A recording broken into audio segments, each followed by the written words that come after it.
Welcome to kanishkacraft. Hi friends, எல்லோரும் எப்படி இருக்கீங்க? ஃப்ரெண்ட்ஸ், இன்றைக்கி நம்ம வந்து சோடா முடி டப்பா இருக்கு இல்லையா, அதை வச்சு தான் ஒரு கிராஃப்ட் செய்ய போகிறோம். ஃபஸ்ட்டு நான் அந்தமாரி வேஸ்ட் அட்டை எடுத்துக்கிறேன். எடுத்துகிட்டு இந்த சைடு வந்து 17.5 சென்டிமீட்டரு, இந்த சைடு வந்து 15 சென்டிமீட்டர், இந்த சைடு 11.5 சென்டிமீட்டர், அப்புறம் இந்த சைடு 9 சென்டிமீட்டர் வச்சு கட் பண்ணி எடுத்துக்கிறேன். இப்போ இதை நடுவில் நான் கட் பண்ணிக்க போகிறேன். ஃபஸ்ட்டு பொறுமையாக கட் பண்ணுங்கள், அது இல்லைன்னா அது வந்து க்ராஸாக கட் ஆகிடும்.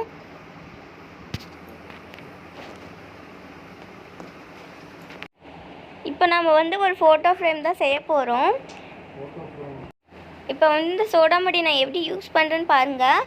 நான் வந்து இந்த ஃபோட்டோ ஃப்ரேமுக்கு வந்து பார்டராக தான் இதை யூஸ் பண்ணுறேன்.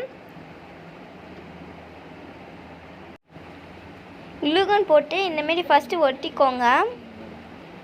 நான் வந்து இந்த சைடு 6, இந்த சைடு வந்து 5 ஒட்டியிருக்கேன். பாருங்கள் ஃப்ரெண்ட்ஸ். இப்போ இதுக்கு வந்து நம்ம பெயிண்ட் பண்ணிக்கலாம். நான் வந்து இது டார்க்காக தெரியணும் அப்படிங்கிற ஒரு காரணத்துக்காக நான் வந்து டார்க் ப்ளூ பெயிண்ட் பண்ணியிருக்கேன். ஃபுல்லாக கேப் இல்லாமல் எல்லா பிளேஸ்லையும் பெயிண்ட் பண்ணுங்கள்.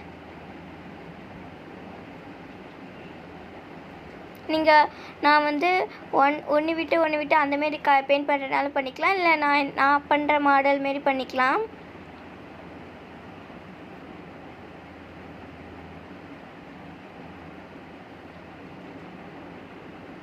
பாருங்கள் ஃப்ரெண்ட்ஸ், இந்தமாரி ஃபுல்லாக பெயிண்ட் பண்ணோம். அப்போ தான் நம்மளுக்கு ரொம்ப அழகாக பியூட்டிஃபுல்லாக நம்மளுக்கு இது கிடைக்கும். இப்போ பார்த்திங்கன்னா இந்த கார்னர் சைடு இருக்கு இல்லையா, இதுக்கு வந்து நான் ஒயிட் கலர் பெயிண்ட் பண்ணுறேன். இதுக்கு மேலே கீழே சோடா முடி இதுமாரி எல்லா சைடும் நீங்கள் ஒயிட் கலர் பெயிண்ட் பண்ணிக்கோங்க, ரொம்ப பியூட்டிஃபுல்லாக இருக்கும்.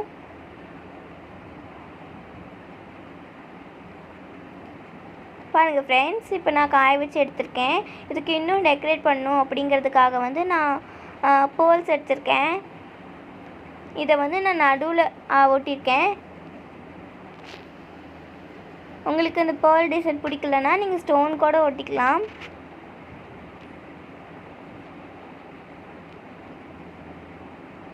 பாருங்கள் ஃப்ரெண்ட்ஸ், இதுமாரி நடுவில் ஒட்டி வச்சுருக்கேன்.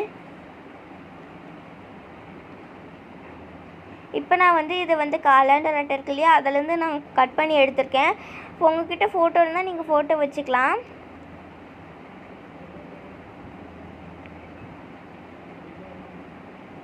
அதோட சைஸ்க்கு இருக்கிற மாரி எடுத்துக்கோங்க.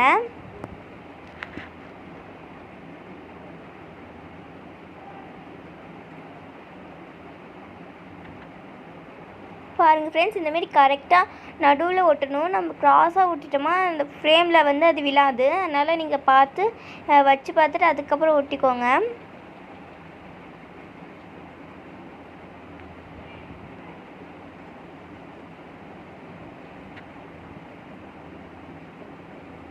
இப்போ பார்த்திங்கன்னா இதை நான் ஒட்டி எடுத்துக்க போகிறேன்.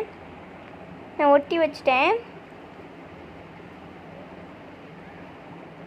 பாருங்கள் ஃப்ரெண்ட்ஸ், நம்மளுக்கு எவ்வளோ பியூட்டிஃபுல்லான ஒரு கிராஃப்ட் ரெடி ஆகிடுச்சு. ரொம்ப அழகாக இருக்கு இல்லையா? அந்த கிராஃப்ட் உங்களுக்கு பிடிச்சிருக்குன்னு நினைக்கிறேன். பிடிச்சிருந்தா மறக்காமல் லைக் பண்ணுங்கள், ஷேர் பண்ணுங்கள், கமெண்ட் பண்ணுங்கள், கூடவே சப்ஸ்கிரைபும் பண்ணுங்கள். பக்கத்தில் இருக்கிற பெல் பட்டனையும் கிளிக் பண்ணி வச்சுக்கோங்க. அப்போ தான் நான் அடுத்தடுத்து போகிற வீடியோ உங்களுக்கு நோட்டிஃபை ஆகும். பாய் பாய். Thank you for